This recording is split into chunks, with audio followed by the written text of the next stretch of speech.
सर्वदा सेव्य दादाजी श्री गोकुलनाथ प्रभुचरण कमल अनुरक्त समस्त सेवक वैष्णव वृंद श्री हरिदिवसना अनेक अनेक आशीर्वाद અને શુભકામનાઓ।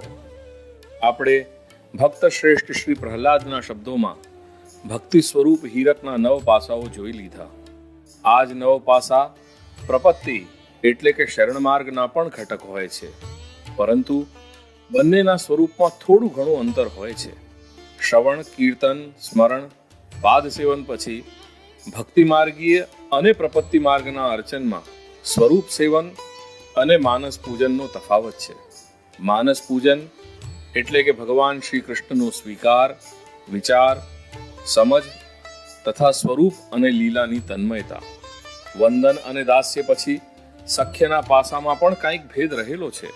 ભક્તિ માર્ગીય સેવા સંબંધી સખ્યમાં તત્સુખનો વિચાર હોય છે, જ્યારે પ્રપત્તિ માર્ગીય સખ્યમાં નિષ્ઠા અને દ્રઢતાપૂર્વક શ્રી મહાપ્રભુ ઉપદિષ્ટ માર્ગનું અનુસરણ રહેલું છે।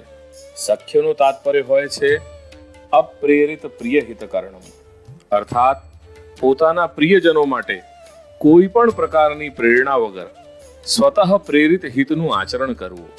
એક પુષ્ટિમાર્ગીય જીવ માટે શ્રી મહાપ્રભુ, ઉભય શ્રી પ્રભુચરણ અને સર્વદા સેવ્ય શ્રી દાદાજીથી વધારે શું હોઈ શકે? અને અનવતાર દશામાં શ્રી ચરણોની પ્રકટવાણીના સેવન સિવાય બીજું તે શું પ્રિય કે હિતપણાનો અમલ હોઈ શકે?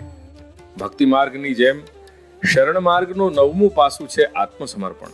તે પણ અંતઃકરણમાં રહેલું ભાવાત્મક હોય છે, જ્યારે ભક્તિ માર્ગીય આત્મનિવેદન વિનિયોગાત્મક હોય છે।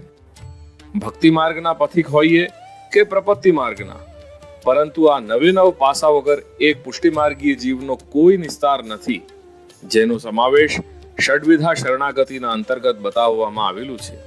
તેથી શ્રી ગોકુલેશ ચરણ શરણ અનુરાગી સેવક વૈષ્ણવો, આવો આપણી દિનચર્યા અને જીવનચર્યામાં આ 9 પાસાઓને આત્મસાત કરી શ્રી મહાપ્રભુના માર્ગે આપણી પ્રગતિને પ્રશસ્ત બનાવીએ।